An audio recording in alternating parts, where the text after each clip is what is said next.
What's going on, world? We're back again. The Wisdom, Whiskey, and Winning Boys with our new podcast, The First and the 15th. It's season 2, episode 2. Our podcast is about different topics that we talk about every single day. Also, topics that you, as our audience, bring to us and that we discuss. So, a lot of the topics that we're going to talk about today are some of the topics that our audience have asked us. A lot of questions that our audience have asked us. So, without any further ado, I want to introduce my brother. We are one half of the Wisdom, Whiskey, and Winning Boys. My boy Richie, go ahead and introduce yourself, man. What up, everybody? My name is Richie Brown. Everybody knows me from the previous podcast as RB, the non-petty one compared to the two of us. So I'm excited to be here. A lot of great information to put out and talk about and just give our opinions on things. I feel like we have a lot of resources that we can push out to the world. So I'm thankful to be up here, and I appreciate you letting me do my intro. Awesome, man. Again, I'm Tay, kind of host / facilitator / person that's actually getting interviewed in this thing or talking to her. We're just having a good conversation. That's all this is today. So without any further ado, man, what's going on? So what happened recently? The Super Bowl happened. Halftime show was fire. I believe so. What was your favorite part of the halftime show? So I was disappointed that Mary J didn't dance the way I was expecting. I was expecting her to do a whole little dance, bring it out.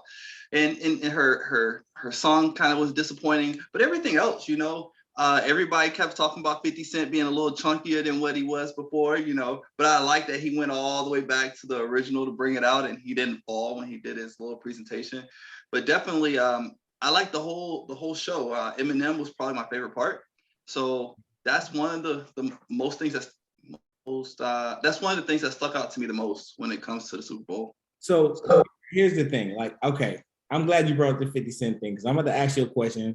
Hopefully don't get it. Okay? So I'm going to ask you a question about the 50 Cent thing. 50 Cent is what? I think I've seen that 56 is 46 years old. Yes. And when that song came out, I think he was in his early 30s. So, and to be honest with you, he still didn't look bad. I mean, he looked better than most people that I run into, even in the military. So, but then they had this meme up of Lizzo and everybody telling her that she's great, she's amazing, she's strong, she's powerful, when she wore her leotards. You know what I'm saying? And I'm not saying that because I really don't care about it either way. But do you think that's fair for them to body shame 50 Cent for still looking halfway decent as a 46-year-old man, and then praise Lizzo? I don't get it. In today's day, with body shaming, everybody wants to be comfortable in their skin, and women were frowned upon for being anything thicker. Thick was not good back in the day, so they're applauding being thick. Richie Brown, hey, as long as you love who you are and what skin you're in, that's all that matters. So them saying what they said about 50 Cent, do I think it's right or wrong? No, but do I think he cares? The most important part, do I think he cares? I don't think he cares, because he got his big butt up there and he was able to hang upside down and actually rap a verse. So I applaud him for that. Most people can't even do half of what he does. Big facts. I do agree with that. Me personally, I just didn't like how they were coming for him in that aspect. You know what I'm saying? Me being older and still kind of being in shape, I just don't feel like him being 46. I don't think that should have came for him like that. But I promise that's the messiest we're going to get in this. Well, we might not be. I don't know. We got to see. So a couple of things. So Super Bowl happened. Cool.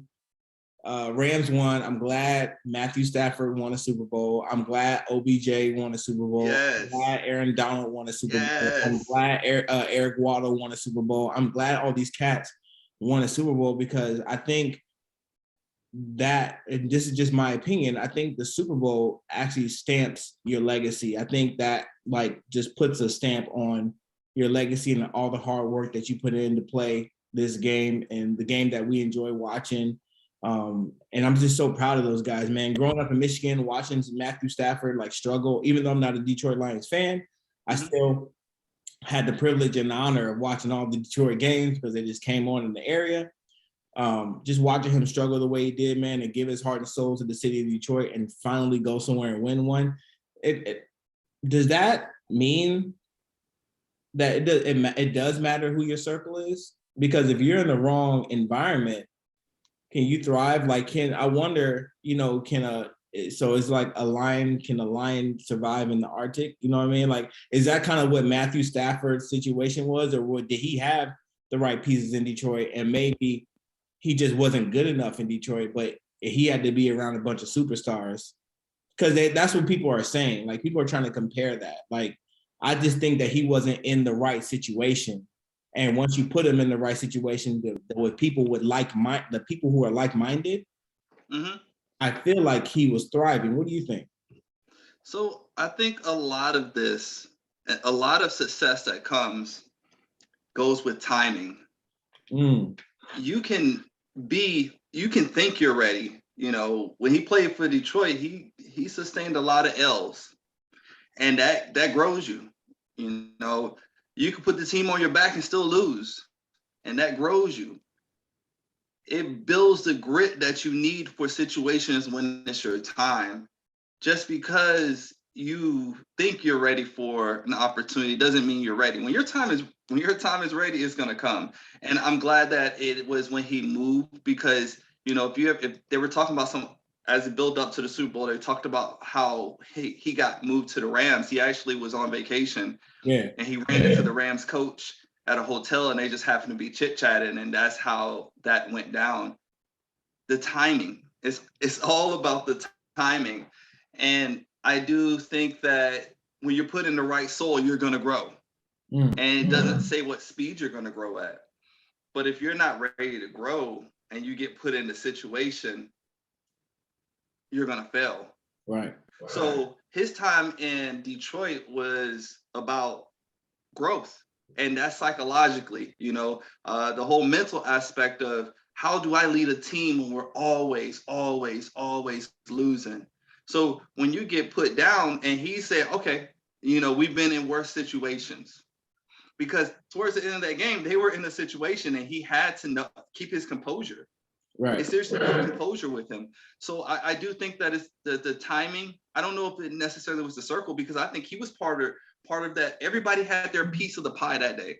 It wasn't, because Aaron Donald got one sack or Von Miller got one sack. They still had to score. OBJ had his part, and then he got injured. So everybody was in the right spot at the right time. Okay. Time. I 100% agree with that. I think all the pieces had to come in place for him, for them to be successful.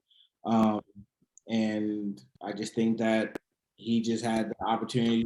I think he was just like you said, it was the right time, and I think he was in the right space. And I'm just so happy for him, because I think he's a phenomenal football player, and I think he deserved it. So, all right. So but that makes me think about something. How many people are out there today working hard and they're not being successful?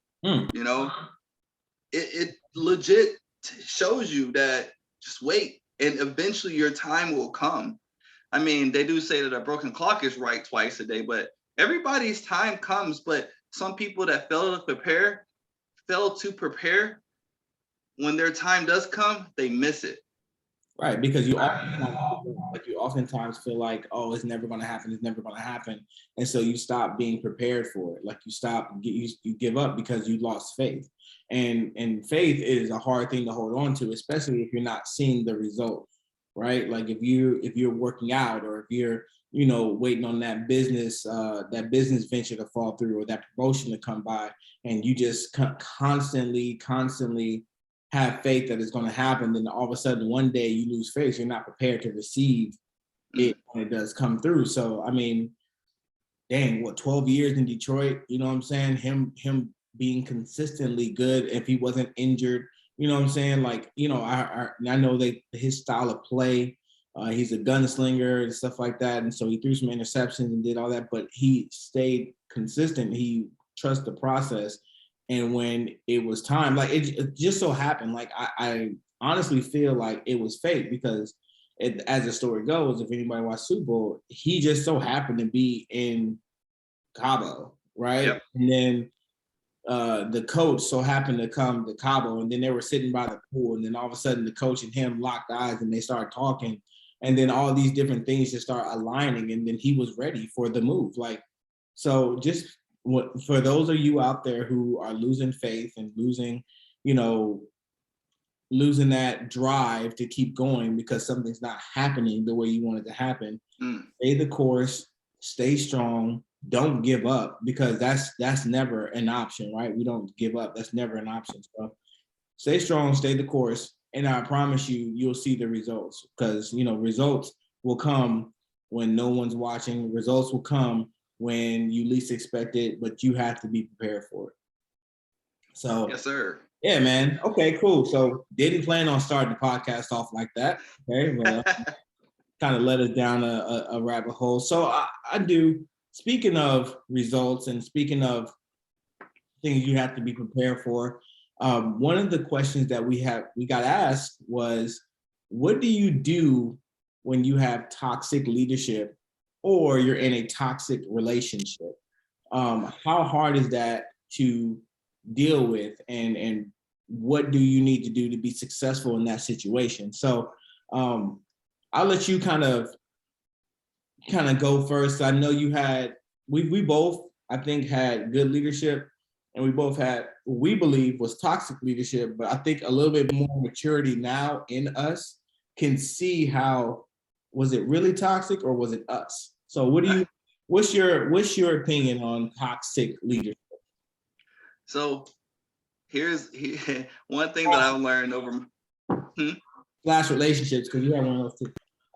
So one thing that I learned about toxic leadership, sometimes you don't know good leadership until you've had toxic leadership.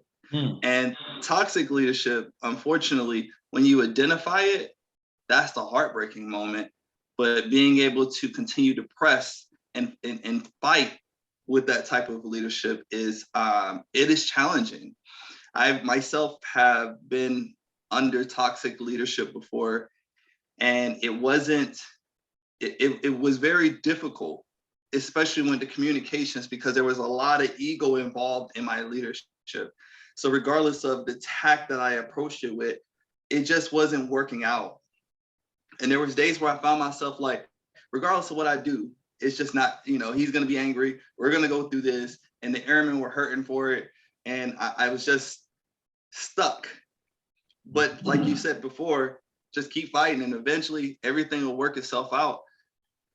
He has overstepped his boundaries too far, and he walked himself into a hole that he couldn't get himself out of. And I was quite thankful for that, because that happening got us different leadership.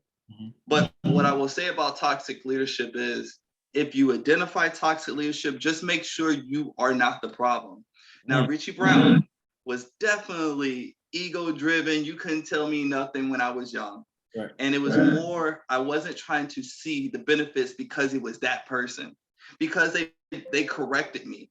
And I had so much ego that, oh, you can't correct me because, I didn't shave today, or my pants weren't bloused properly. And now I have a grudge against them. And I was starting to realize that, if I get off my stoop and actually look at myself and say, could I have did better, would have made the situation so much better. So if you are toxic, I would honestly say, take a step back and analyze yourself. Right. And I think also when you do that, you start to discover a little bit more about the situation, because you're looking from one angle, right? I think that when dealing with toxic leadership or toxic relationship, first thing we have to do before we start talking trash, because a lot of times what happens is the person may not even think they have toxic leadership. It's because of everybody else talking about the leadership now that they think that their leadership is toxic, right? So it takes one apple to spoil the bunch, right? So I think that before you do that, you have to, before you really feel that you have toxic leadership or you're in a toxic relationship, look at yourself, okay? Look at yourself and look at how you're conducting yourself. Look at your facts also. Like, let's not look at the emotion, right? Are we calling the leadership toxic because they had to do their job? Are we calling Yes. leadership toxic because they had to make tough choices? Did we call the leadership toxic because they made a choice that we didn't agree with or like? Like, that's what you have to look at. So before we dive into, toxic leaderships or relationships, that's what we have to look at. We have to look at ourselves, and we have to look at if we're just like going off of our emotions, because it's easy. It's easy to get trapped into emotions. It's easy to get it's easy to be I like to say, people get offended. Like, it's easy to take offense, right? Yes. Because once you take offense, you start building walls and fences around the situation. And so therefore, you don't go and attack the situation, or you don't go talk about the situation, because you have a fence built around it. So that's just like hurt that's stayed right there. You know what I mean? I feel like before we can actually say that, like, we actually do need to take a step back and look at it from a different view. I also was young and didn't learn that until later on in life, because I feel like everybody was against me. Yep. I realized once I was able to humble myself, and once I was able to be able to talk to people and take my ego out of the equation, and people are not going to like this, but appeal to other people's ego, and be able to, for lack of better words, stroke other people's ego. You start to see whether it's them that's toxic and them that's have the problem, or is it really me? Because once you do that, like, I really feel like you start to reveal a lot of things about yourself and them. So, So, go so ahead. something that I see in my workspace, and not just, I won't say here in Dover, but in the different places that I've been, is if you have a work environment, the people that work over you, we'll call them operations. The leadership team that's above you, they always get a bad stigma. And it's because they're making the corrections that we can't see when we're internally working.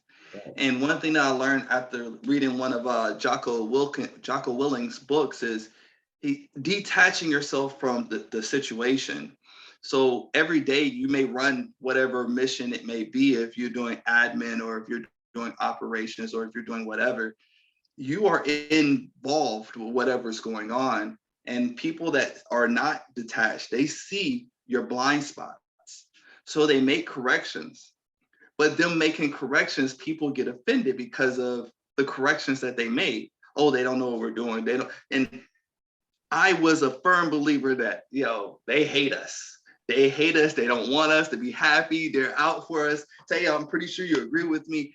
And I had to, now that I'm in the position that I'm in now, I see that it's a hard position to work, because you're trying to get the best for the overall unit. And sometimes those decisions it isn't fun to make those decisions, but somebody has to make the right decision to make the overall mission success. And it took me years to learn that, but once I learned it, I was able to become an advocate of how to properly down channel the message. Because sometimes I think that's critical too, is how you receive stuff. If people are passing on the wrong information, leadership can seem toxic. They can seem that they're after you. They can seem that, oh, they don't want it. They don't care about us. And it may not necessarily be true. So from the leadership point of view, actually coming and being transparent with your people sometimes, getting involved, come out there. Hey, ask me whatever you need to ask me. Sir, I heard this rumor. Oh, I'm glad you heard this rumor. Let me tell you the actual truth. So you hear it from the horse itself, because once it's funneled down, once it goes through 3 or 4 ears, it's halfway. It's not the true story of what it was. Right. So I do think that establishing toxic leadership is difficult, but once you do, you'll know. And once you know, identifying and actually having a transparent conversation with possibly a leadership in a different position to establish it, or maybe having that one-on-one to say, hey, this is how I feel about something. Taking things personal is what makes a lot of our work a lot more difficult. Right. You see an airman and you're like, hey, come here. Before, you get your hands out your pockets. You're not supposed to have your hands in your pockets. Now they mad at you because you corrected them for something they know they're not supposed to be doing. Right. Why? Oh, I don't like them. Why you don't like them? Man, they just out it. They out for everybody. Okay, well, why are they out for everybody? You see what I'm saying? And that's the thing, like we often like we'll make a small, like leadership will make a small correction like that, and they will be forever a bad leader because of a small correction that they made, or they hold somebody accountable. Now, are you hold on real quick, Tay? Hold on. Jaden, come here. Since everybody's over here on the podcast want to see, this is my son, Jaden. Hello. Just like, Just want to make sure I did, because people are going to be like, well, who is the young man that came in the picture? This is my younger son. If y'all heard any extra noise, this is Noah. He was taking the dog out to go potty. So I'm not I'm not in my normal setting. So yeah. All right. Take Hank back upstairs with you. So what I was saying is that we have to be able to understand, is it, like I said, just ask yourself, is it toxic? Because people will come, let's just say, for instance, in work, people will come to the unit and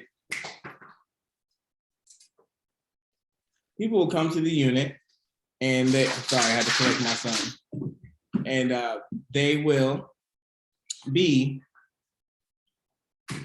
oh, can you tell me about the leadership? Can you tell me about this? Can you tell me about that? And you'd be like, well, hey man, why don't you just figure it out for yourself? Like, formulate your own opinion about your leadership before you start listening to other people who may be toxic because they had a bad run-in with the leadership. You know what I'm saying? So you have to start formulating your own opinion. And I think that's essential. You know what I mean? That's essential to formulate your own opinion and put your ego to the side. So that's what, so as far as relationships goes, if you're in a toxic relationship, that's 100% on you. Like, whether you have a boyfriend, girlfriend, you know what I mean? I think that's 100% on you because you have a choice to get out of it or stay in it. Go, Reggie, because I know you got something to say. I don't know about that, man. Like, so I frowned upon toxic relationships. However, sometimes toxic relationships come as the best relationship you've ever had. And you get blinded. I honestly believe it. I've been in a toxic relationship before, and I was more stubborn to even believe that I was in a toxic relationship until I just had enough. You know, they call it, like, some people would call it being boo-boo the fool. But when you found the best part of what you've seen so far in life, that's what you identify as, okay, I don't want to lose it. And you're kind of blinded to what toxic features come with it. And everybody else can see it because, like I said before, they're detached, but you're so invested into it that you don't want to believe it. And everybody wants what you have, and they can't see what you see in that person. That person's gonna get better. So I don't think it's the person's fault, but I do think that it takes that person to get out of it, because the world can tell you this isn't good for you, and you have to make those steps yourself. Now, Go ahead. No, I was about to say, if anybody is in a toxic relationship right now and find it very difficult to get out, there are ways to make, and there's numbers that you can call and hotlines that you can call that can get you completely geographically dislocated from that person, so you don't have to live in fear. But also, you gotta take a step for yourself before you can love anybody else on this planet. And that's family, that's friends, that's loved ones. You gotta love yourself. Or people will, That's very true. Like, I do believe that, you have to love yourself in a relationship. But but what I was saying is that if you're in a toxic relationship and you know that it's bad, you keep going back to it, and you keep living that that hope that, oh, it's going to get better. I think that is 100% on you. I think that we need to understand that whether it's a man or a woman, to keep going through the same problems over and over again and expecting different results is insane. It's insanity, correct? I mean, if I'm wrong, but I think that if you want to get out of a toxic relationship, it takes strength. I think that does. It takes strength because you have attached yourself to someone with false hope of hoping that they will be the one. My wife's friend was in a relationship with a gentleman for a long time, and she hoped that one day they would be together. I'm not going to it was a significant amount of time. All of a sudden, they stopped seeing each other, and then he marries the next girlfriend in line. You know what I mean? So that lets me know right then, if someone wants to be with you, they're going to make, especially speaking from a man's perspective. Okay. If a man wants to be with a woman, he's going to make sure that he wants to be with that woman. Like, he's not going to play around. He's not going to play games. He's going to pursue you. There's not much that, in my opinion, that a woman has to do besides keep up, whatever she does or do. But if he wants to be with you, he's going to pursue you. And he's going to keep pursuing you for the rest of the time he's going to be with you. So that's just my little 2 cents on that. Because for real, a woman, to me, again, to Julius, a woman's first love is her dad. And that's why dads are so important. Dads are very, very essential to a woman understanding how to love herself, because a dad is going to love his daughter with no attachments, with no other idea in mind, or no, he doesn't want anything from his daughter. That's the purest form of love. That's the purest form of love for a woman, is the dad loving his daughter. And if he's a good dad. Now, if he's a crappy dad, then I can't say nothing about that. But if he's a good dad, it's the purest form of love to me, because every other man that comes into her life is probably going to want something from her, or she's going to have to, in order to receive, she's going to have to give. Dads are all love. Like, they're just always going to love you no matter what. Now, I don't know how other people feel about that, but, when I met my stepdaughter, I don't want anything from, I literally, me and her dad, which we have a great relationship, we give her all love. Like, it's all love. And we both know that when she grows up, and she starts dating, a dude's going to want something from her. And they're not going to be able to duplicate the love that me and her dad has given her. You know what I mean? How you feel about that? So, so I want to make sure I'm going to expand that to what you said. I will say a father figure, because all dads aren't good dads. So whatever they consider a father figure, regardless of what that may be or who that may be, I do think that will generate them being their first love. I'm kind of in between with a man doing what he's going to do for a woman, because I do think that some men have multiple options. Not saying he's a player. I'm just saying that there's a lot of people out there that are interested in him, and he has to make a choice. So that's for a different podcast, but I do think we should circle back around at that, because with toxic traits and everything that we have, sometimes we don't know that we have toxic traits. Sometimes we grow up and the way we are living life is toxic as all get up. Right. And it sometimes takes us to take a step back to identify that. So yeah, with toxic relationships, man, I mean, if you see them, if you are the toxic one, ask yourself, if you have somebody that's toxic, identify it. There's nothing wrong with identifying and telling someone. If they're offended, you can talk that out. That's the purpose of communication. Same thing in the work environment.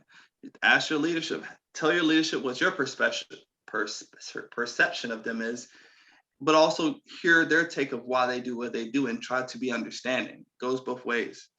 So yeah, man, I'm glad you mentioned your stepdaughter. That made me think about, when I was also in a blended family, the ups and downs with my situation being in a blended family was challenging. So I guess I'll ask you, how do you how is it being in a blended family? Being family is it's beautiful, and then Mm-hmm. it ugly. But I think it's up to the parents in order to not make it ugly. I think some of the keys to a blended family is, one, the parents have to come together and put the marriage first.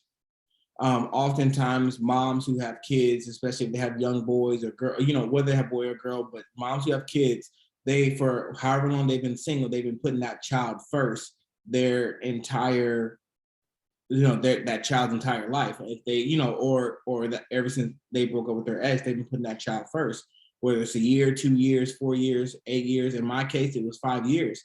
I met my wife when Soraya, my daughter, was 5 years old, and she's been putting Soraya first for 5 years. And then all of a sudden she meets me, and I expect her to put me first before her daughter. And that's a hard transition, right? When my wife met me, my son, JJ, was 9. Yeah, 8 turning 9. And then Noah was, what, 4, 3 or 4? Yeah, he was just turning 4 years old. So for that, in that time span, like, they were my main priority. I didn't have really no one else in my life that was my priority, is my kids. And so it was her priorities, her kids. And so when we came together to be a blended family, it was difficult at first. We had to figure some things out. We had to figure out a plan. I think one of the keys to a blended family is figuring out your plan, your parenting plan, because her being a parent over here and me being a parent over here, it didn't. I'm telling you right now, me and my wife did not match. Like, we did not match. I was more based on discipline and love, and she was based more on relaxing and letting kind of her, our daughter do a thing. She was disciplined in a way because my daughter wasn't bad. She was a very good child. She still is to this day. But she was just, her ideas of parenting and of marriage were very wrong. It was wrong, that's her voice, not my opinion. And my ideas of parenting and being a dad and doing things, I was off too. I was wrong too. So I'll be honest, man, until we found God and understood how a family's supposed to work, we didn't really understand what all came with being a blended family. Like, it was rough in the beginning. Because and I always thought that my case, I got 2 kids over here, she has a kid over here, we're a blended family. Man, 45% of America is a blended family. Yep. And I didn't even know that. I have no idea about that, Richie. And what we have to understand, and I say this because, parents, man, when you have kids and you come together, you have to understand that your kids are temporary. The kids are temporary, and your marriage is supposed to be forever. And all the time the marriage fails because some parents put the kids first before the marriage. You know what I'm saying? So right now, the blended family, as far as the blended family aspect, for me, it's great. My wife loves my boys. I love my daughter. We're raising them the best we can. Mm-hmm. I haven't even hit on the other parents yet. I haven't even hit on that, like the parents that, the opposite parents or whatever. I haven't hit on that, but we love our kids. We have made rules and set boundaries for, how we want to raise our kids. We came together and made a plan. And that's the important part, is coming together and making a plan. How about yourself? Because I know you have a good family as well. I absolutely agree with everything that you said, and I applaud y'all, because it's very difficult, bringing 2 strangers together and then coming on the same page and discussing how to parent, young ones, especially if there already been rules set in stone. But I wrote down something, this quote over here, and it takes a village, because depending on, it's not just, a mom and a dad now in a blended family. There's a mom and a dad, and then there's another mom, and then there's another dad. And, there's so many different parents that come involved with this, that everybody has to be mature enough to be on the same page for it to work. Because if you want your children to be successful, they're not always going to be under you. So you don't, being able to make the right calls, but also have the proper discussions with the parents, so we're all on the same page, takes a lot of maturity amongst all. And everybody looking beyond previous relationships or who's with what or why, and saying, you know what, the core of this and why we're doing this is to make sure that the young children that we're growing up are successful. So going through it right now is, I love it. There's a lot of conversations that we have that are, I guess, for the best. They're difficult conversations sometimes, especially when some people may not have been involved from years ago. But I do think that with the proper communication, anything's possible. So we're rocking with full cylinders over here, just like you are. Oh, what? I have a question. Yes. I'm not trying to bring up old dirt or whatever. Do it. Okay, I know you're here for the drama. All right. I'm here for the smoke. You were previously married and you had a stepson, Eli. Yes. I've watched you pour everything into that boy, and in hopes that he would be a better young man, right? And I don't know what he's doing now or whatever, but since then, you and his mom have separated. How hard is it you've been with him for a long time? How hard is it to now, like, not even, I don't even know if you have contact, but I don't think you do, but not to have contact with the amount of time you put in with him? Like, how hard? Because this is a good question too, because you were a blended family, and then all of a sudden you attached yourself to a child, and Yes. and then all of a sudden one day it just is like ripped away from you. Like, how hard is that? It's equivalent to losing a child. It's heartbreaking. It is. It's one of those pains where you kind of never let go. Unfortunately, me and his mother did not work out, and that's life. She went her way and I went my way, and like I said, being a mature parent, I attempted to reach out to try to establish communications, but that wasn't possible. And it's understanding. I just have to be grateful that I had the opportunity to have the years that I had. Everything that comes in your life for a reason, and it's growing you for something one day. And you don't know how much time you have with anything. Honestly, we don't even know how much time we have left on this planet. So you just have to look back and cherish the moments that you did have, laugh at the times that were happy, kind of learn from the times that were sad. But to have that process, it was, I won't say traumatizing, it was just heartbreaking, because I did see a lot of potential, and I did pour a lot into him. And I hope he's doing phenomenal things. Man, if he was a list to this podcast, that would really make my heart full of joy. But I don't know how much I was designed for his path. Maybe I was just designed for those years, and once I gave all the lessons, it was time for him to go in a different direction. So I wanted to carry a lot of anger, but I just had to realize that, only thing I can do is be the best person I can be, and wish the best on everybody that comes around me. And that's what moving out of that toxic relationship brought me. It's just wishing the best for people and just moving on with life. So if he was to ever come back around, it doesn't change anything. We pick up like we never left off. But it wasn't just me that was affected. My kids were also affected. So watching them go through it was very heartbreaking too. But we all grow. You know what I mean? You can't hide people from pain that's going to come in life. That's what life does. life delivers pain in all different types of ways. How you handle it will determine the person you are and the legacy you live. Because you can complain about everything that comes around, and you're just going to be a complainer, or you can take what you have and say, okay, this is what I can make the best out of this, and this is the best that I can make. Right. And I think that's really, really important, because teaching our kids how to deal with conflict and how to deal with pain it's an essential skill that they need to learn growing up. I think,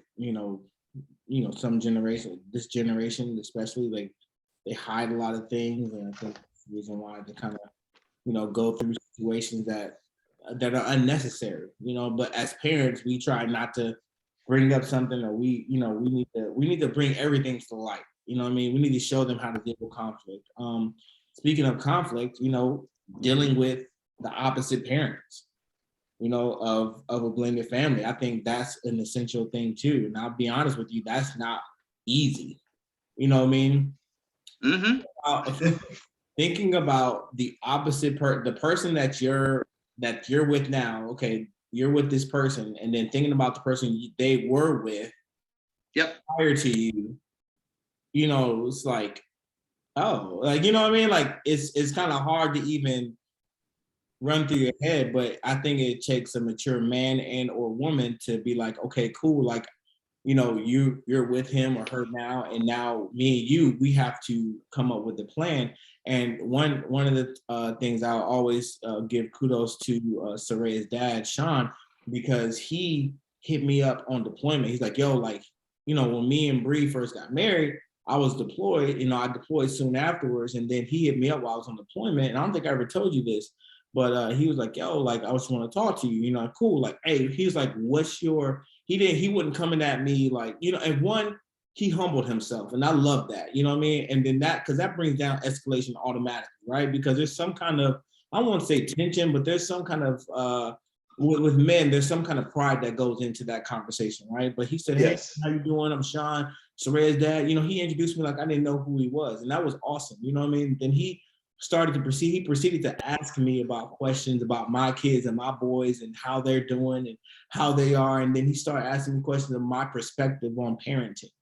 You know what I mean? What do you think about this? Or what do you think about that? And then that enabled me to put down my guard and be like, well, one, Saraya is I see Saraya as my daughter. I'm gonna treat her as such. I don't spank my kids like that, so I would never put my hands on your daughter. And if there's anything going on, me and you. And since then, dude, like, we go to track meets together, and me and this dude, we'll meet at track meets. We have conversations. When Saraya's on the phone, she feels comfortable having both of us on FaceTime. Like, whether she's with him or she's with me, like, we can have a conversation through then. When Saraya gets in trouble, we openly communicate, like, hey, like, blah, blah, blah, blah. Saraya, why'd you do this? And or vice versa. Hey, Saraya's on punishment right now. Oh, because I'll try to call while she's with him, and Saraya's on punishment right now. Okay, let me speak to her. What happened? Like, what's the 5 rules? You know what I'm saying? She'll go through the 5 rules, and so it's just really good about me and him are really good about communicating, and I love that we have that. Yes. On the opposite end, it was a little bit more difficult because I have my ex-wife, and then I have my son's mom. You know what I mean? My oldest son's mom, and so that took time. You know what I mean? My current wife and my ex-wife, they talked. You know what I mean? Because my son Noah's with me a lot, and they talked and they had conversations, and we came to understandings. You know what I'm saying? They ain't got to be friends. They ain't got to be best friends, but they have to understand that there needs to be communication. There has to be communication without any beef or problems. If you don't have that, then you have a broken blended family. I don't care what you say.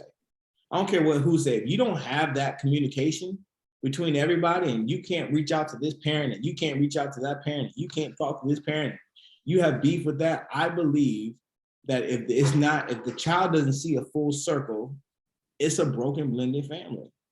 So because always questions. I want to add into that, because sometimes, like you said a very critical word. It takes time.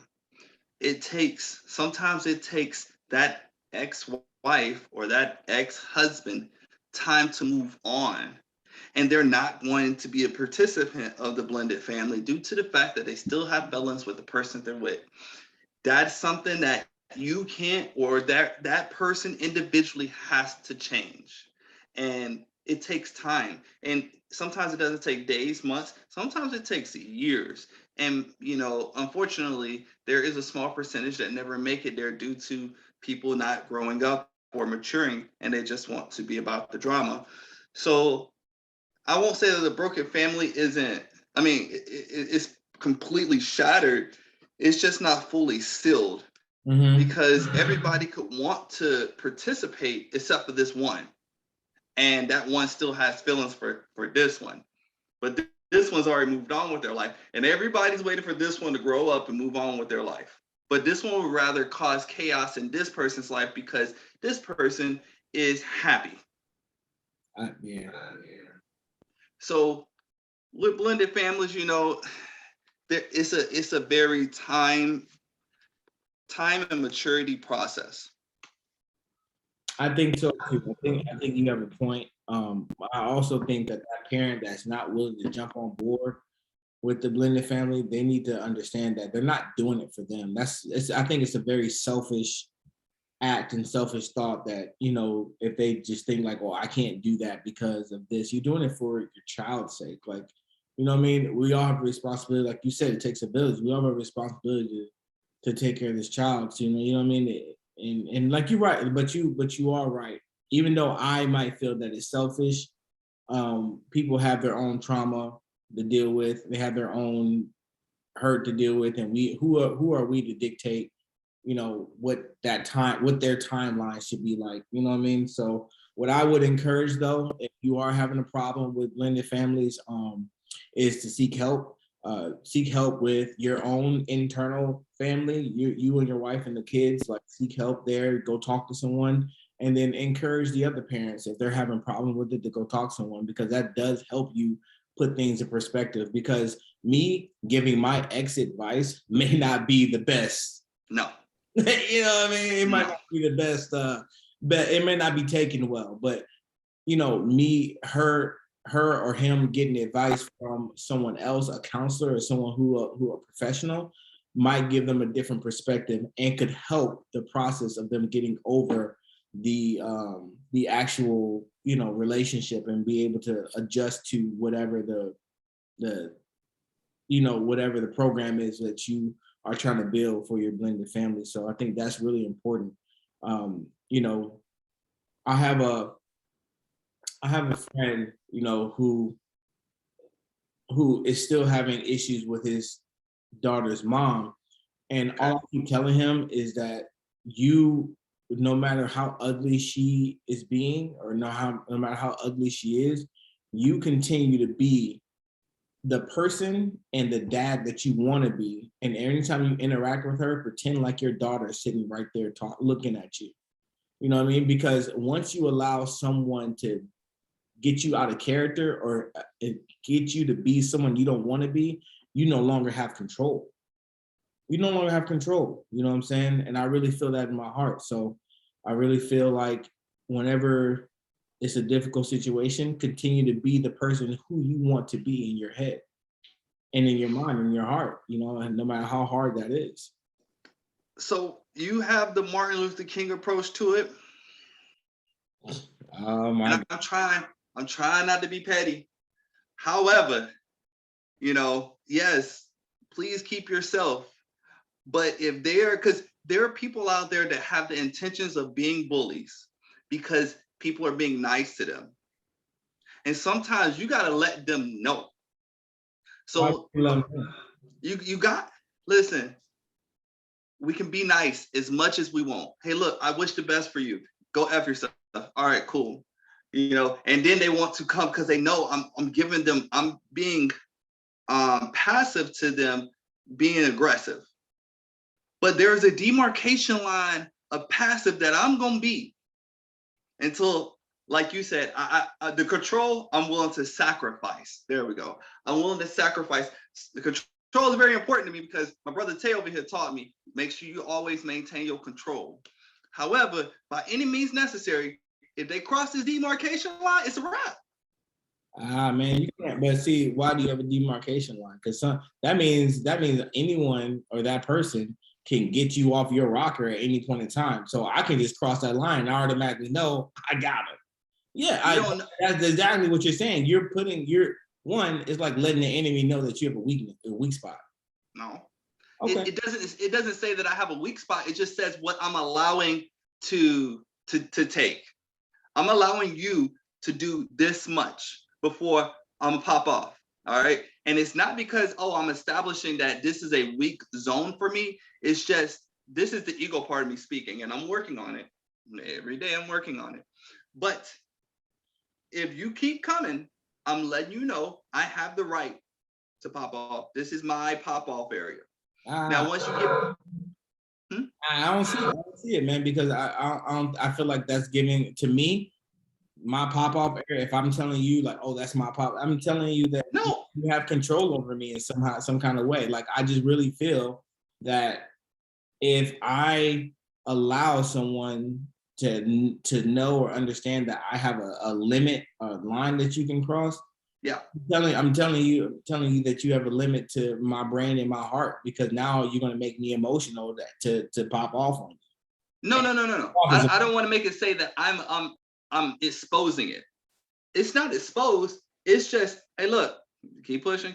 All right, look, I'm wishing best for you. This, that, and one, third. There will be a stern pause or reaction. Hey, look, this is not what I'm allowing to happen.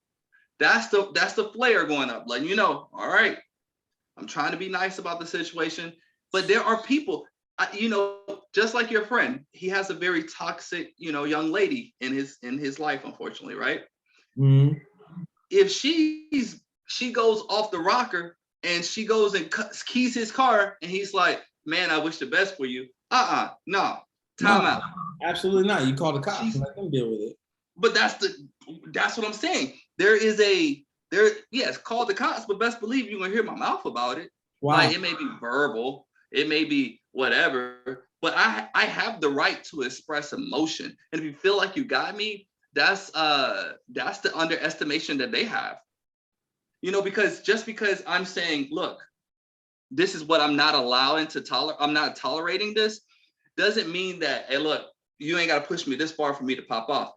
I'm just setting boundaries, And it's good to have boundaries, and I understand what you're saying, but I humbly agree to disagree.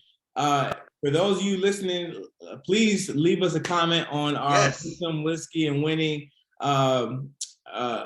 Instagram at Wisdom Whiskey and Winning, or send us an email at Wisdom Whiskey and Winning and or just comment on the video. Yeah, comment on the video. Let us know like how you feel. This will be on YouTube here at on our YouTube page. Let us know what you think, because I understand, like me and Richie, we are not going to see eye to eye on this topic, and that's okay. I am more of I have a way different approach than Richie, but Richie is here for the drama. So, but all right. Speaking of here for the drama, this month is February. Yes. Black History Month. I know that I don't think so. Julius's opinion is I don't think Black History Month gets the shine that it deserves, especially in certain organizations or companies. I think that we could do more to highlight some of the things that we do, and I think that Black History Month, I think that's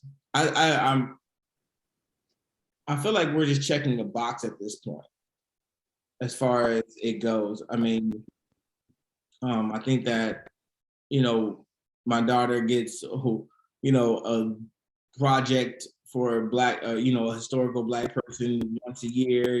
She's, it's good to, learn about the people. But I talked to a young lady who had just came to my base, and she was half Black, and she's like, I don't even know. And I said something, I forgot what I said. But I said, Booker T. Washington. She was like, who is that? And I was like, oh. And I said, you know who this is? You know what that is? And I started going through different things that, should have been taught, throughout life. And, what I'm saying? and I understand that everybody doesn't get that kind of learning, but and I challenged her. I said, to learn a little bit more about your history, you should look at these things. And every day she's been coming, like for the last month, she's been coming to me, not February, but December and January, she's been coming to me asking me about different questions about, Black history. So I think that's pretty good. But what do you think? Well, how do you feel about Black History Month? So I saw a shirt and I purchased it, and it says Black History Month. I get to be blackety black black black, and you can walk around with the pride, being black and everything. But a couple years ago, someone told me something, and I don't know if I felt offense about it or if it made sense. What, your life in it? And I'm sorry, Nothing. petty. There he is already. So they said Black History Month is every month. Black History Day is every day, and it took me a second to realize it. And I'm like, but no, it's in February. And they're like, no, it's every day. Celebrate what you want to celebrate when you want to celebrate it. Don't be controlled to celebrate it because people say you can only celebrate it this month. If you want to celebrate it in July, if you want to celebrate it in November, you celebrate it how you want to celebrate it and walk around as proud as you want to be. So after hearing that, it's all about the educational part, because there's a lot of education that a lot of people don't know. For me, one of the big things that stick out always is Princeville, North Carolina, the first free slave town, that was established. That town has been through the works. Hurricane Katrina hit it and completely put it 18 feet underwater. And guess what they did? They rebuilt it, and it's still rocking. That's one place that should be an iconic place, but people just drive through there and they don't know the history about it. There's so many historical things like the Black Wall Street and all the Black inventions that people don't even acknowledge to today, but they use them. But the one that I always like to talk about is the smoke jumpers. And this is something we talked about when we were in Germany. So Julius and I are both paratroopers. Get to jump out of perfectly working good airplanes for free, and we'll do it again if we could. But African Americans didn't have the opportunity to jump into World War II. So another program they had them do was smoke jumpers, because there were hot air balloons, or not hot air balloons. There were balloons that were just floating over the Midwest and starting fires. So they would put these guys into planes. They would jump out and fight these fires. And you can see some of those stuff in the mid. If you go to Montana, they have a exhibition for smoke jumpers. But I'm just going on a little tangent right now. I'm gonna bring it back full circle. I think Black history is every month. So for me, I see it, and I'm thankful that people can acknowledge it and talk about it for a few days. But when they stop talking about it, is when I started talking about it more, because it's not. I don't think it's spoke about more. I don't think it's acknowledged as much.